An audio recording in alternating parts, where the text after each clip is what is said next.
Social मीडियावर post केल्याच्या कारणावरून एका युवकाला जातीवाचक शिवीगाळ करत जीवे मारण्याची धमकी दिल्याचा प्रकार समोर आला आहे। या प्रकरणी विटा पोलीस ठाण्यात IRS अधिकारी सचिन मोटे यांच्यासह दोघांविरुद्ध गुन्हा दाखल करण्यात आला आहे। ही घटना 30 मे 2026 रोजी सायंकाळी 6 वाजण्याच्या सुमारास भिवघाट येथील एका खाजगी रुग्णालयात घडली। या प्रकरणी विकास अनिल कांबळे वय 32 राहणार बेणापूर तालुका खानापूर यांनी विटा पोलीस ठाण्यात फिर्याद दिली आहे। याबाबत पोलिसांनी सांगितले की विकास कांबळे हे 30 मे रोजी भिवघाट येथील एका खासगी रुग्णालयात होते। यावेळी आटपाडी तालुक्यातील संशयित सचिन बिरा मोटे राहणार विभूतवाडी आणि अक्षय अर्जुन राहणार अर्जुनवाडी यांनी विकास कांबळे यांच्या केबिनमध्ये येऊन त्यांना जाब विचारला, तू आमच्या विरोधात सोशल मीडियावर पोस्ट का करतोस? आमचे भांडण आहे, आम्ही ते कधीही मिटवून घेऊ शकतो, तू कशाला मध्ये वळवळ करतोस?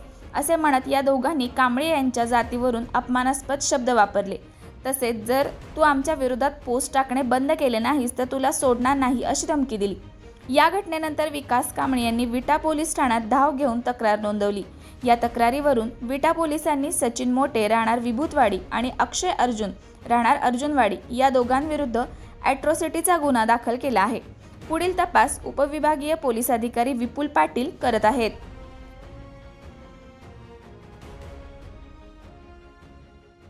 खानापूर तालुक्यातील एकमेव सर्वसमावेशक हक्काचं न्यूज चॅनल विटा लाईव्ह न्यूज चॅनल।